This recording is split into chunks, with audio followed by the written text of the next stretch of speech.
Hey there everybody, this is Caitlin here, and today we have Friday's Force of Will spoiler video. I know today's technically Saturday when I'm recording this and a wee bit day late, but I was very busy on Friday, so I couldn't get a video out that night.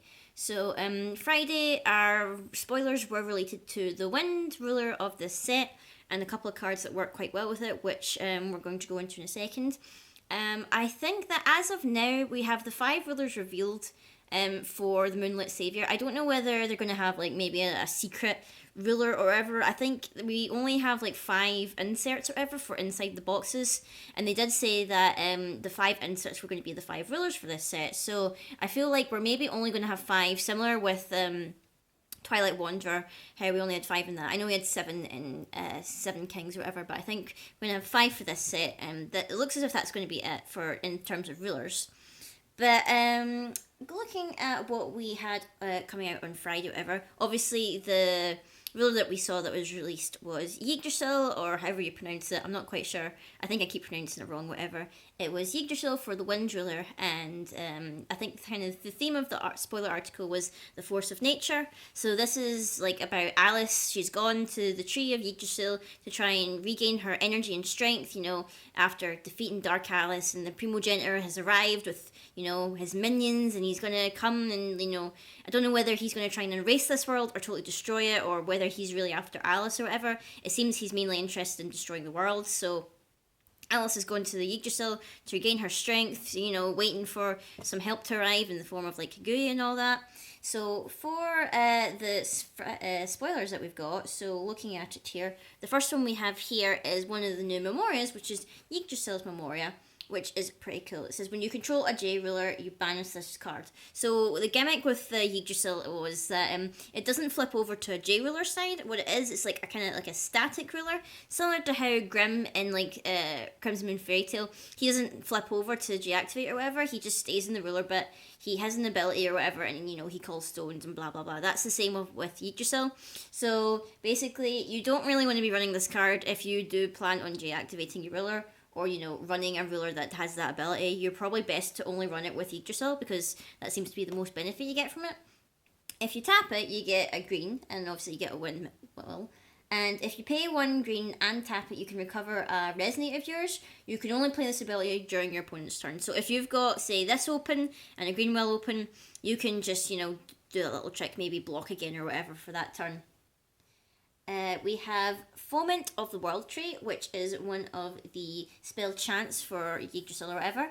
It costs 2 green, and what happens with this is you can put any number of cards from your hand on the bottom of your main deck in any order, then draw that many cards at +1, you gain 800 life, which is pretty nice. So if, say, you have an opening hand, you didn't like it, you put like all of it back, you drew again, you pretty much still didn't like your opening hand or whatever, you maybe still have like, you've got this, put back 4, redraw 4, and then an extra one, and then get life, which I think is pretty cool.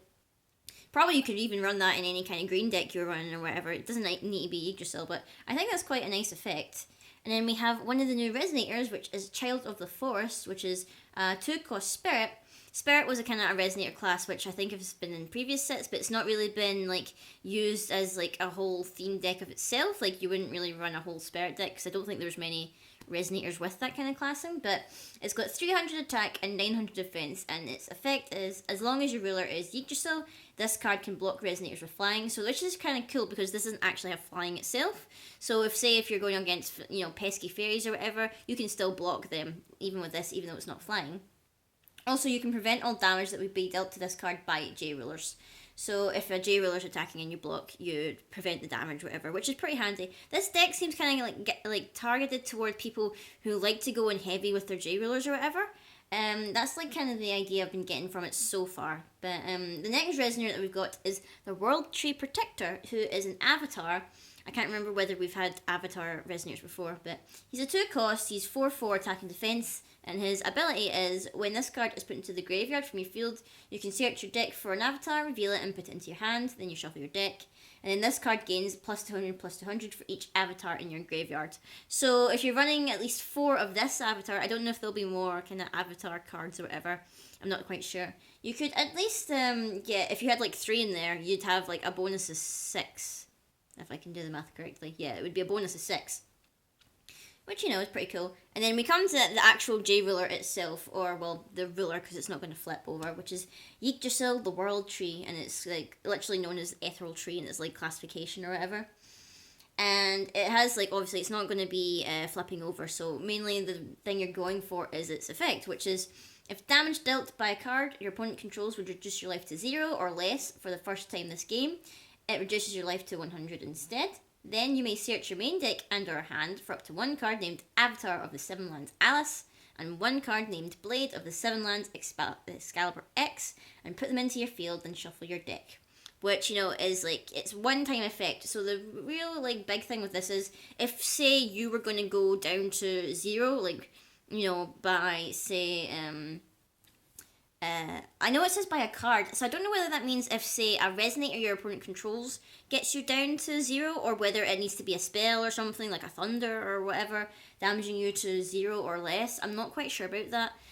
Probably need to clarify it, but I quite like the quote that comes with it. It goes, "This world continues to resist Lapis's control to the very last," which is pretty cool. And this is actually you can't really see it because obviously my tablet is kind of shining too much. This is actually the card I was talking about, which is Avatar of the Seven Lands Alice. So Alice is not going to be a J ruler / ruler this set. She is going to be a Resonator, SR Resonator. She costs 6 normally, so I mean, I think what you want to do, if you were going to decide to build like this kind of deck with the tree and with all the other things going with it, you would probably not even want to play this like just normally. You would want to use the tree's effect because you're getting a 6 drop in for nothing essentially, Sure, you're going to need to risk like going down to pretty low health, but then you can get like a 6 cost out.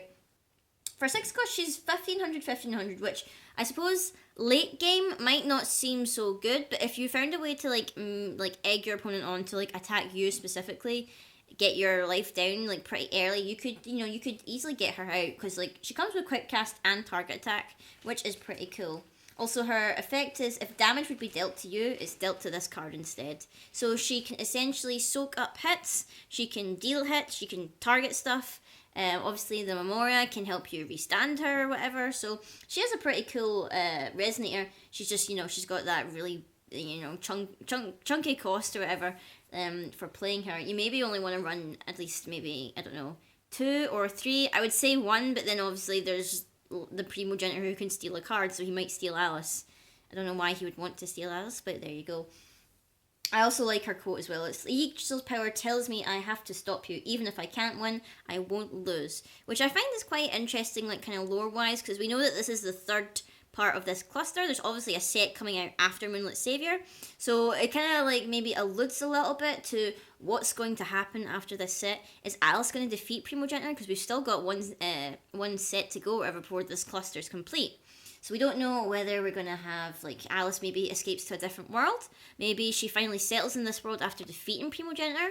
Or maybe Primogenitor is weakened severely in battle and he's going to escape to another world. We just don't know. We don't know yet.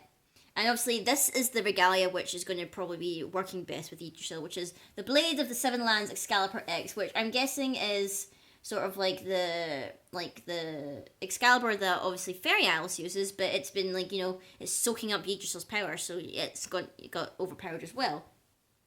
Excalibur has the power to evolve with its wielder, which, makes sense, because Alice has gained, or it looks like Alice has gained Yggdrasil's power, so has Excalibur. It's a 3 cost, so obviously it's similar to Alice. You probably want to wait until you can trigger Yggdrasil's ability, but like you don't want to be paying 3 to play it when you could play it for free anyway. Its ability comes with, you cannot be targeted by spells or abilities your opponent controls. Your J Ruler and Resonators named Avatar of the Seven Lands Alice you control gain +400/+400, which, it makes it seem like you could play that easily with any J Ruler you wanted. Like, say if you were running Alice as well, you could probably maybe run it with a different green wind ruler, whatever. Also, the other ability is, whenever your J Ruler or an Avatar of the Seven Lands Alice you control becomes targeted by spells or abilities, cancel that spell or ability unless its controller pays 2. Which, is pretty handy. I mean, there are several times where maybe you've managed to get your J Ruler out, and, then it becomes a target over next turn because your opponent's got something like else that can deal with it. So you want to try at least protect it or whatever, so literally they have to pay 2 to stop you from cancelling the ability or the spell, which I think is pretty nice. It stops people like maybe like quickly casting out thunders or whatever. They need to pay an extra 2 if they want that to go through to hit the J ruler or the Alice. So that was that for those spoilers that came out on Friday. Honestly, as nice as I love like the art, the lore, and whatever, I probably won't be playing Yggdrasil. I think out of everything that's came out so far in relation to J rulers or whatever, I'm leaning most towards Shion, like the blue water songstress or whatever. I know there's still like a couple of spoilers to come out. We're only like near the start of February. We've got all the way till March, so there's going to be a lot more spoilers coming out. Now that we've kind of gone over all the rulers, I think we're rotating back to light spoilers. So on Tuesday, I think it's going to be some more backup for Kaguya that we're going to see spoiled. But honestly, in my opinion, I'm not that too excited about a lot of it. Like, I think a lot of the stuff is pretty cool looking. Some of it is maybe a bit too gimmicky towards the rulers. Like, a lot of stuff seems like you can only really play it with them instead of kind of mix and matching with other rulers from like past sets or whatever. But I don't know. I mean, we've still got a lot of stuff to see. So I'm curious to see what else we're going to get in the set. Hopefully, some stuff that can, bring some support to other rulers like past rulers and not just solely on the rulers we've got this set, because people will still want to play those old rulers or whatever. People are still quite attached to Reflect and Valentina and blah blah blah. They want to try and make that the best they can while also enjoying the new set. So I think it's interesting. We'll maybe see what's going to come out on Tuesday. Hopefully some pretty cool stuff or whatever. So leave in the comments down below, guys, what you think of today's spoilers, of what you think of this spoiler article about the Wind Ruler. Are you excited to be using a tree as your ruler for the first time ever? I'm not quite sure how I feel about it. Any other cards that you're looking forward to, or any ideas that you want to see explored with this new set? Leave a comment. I'm always happy to read them and see what you guys think as well. So until next time, guys, I will see you later.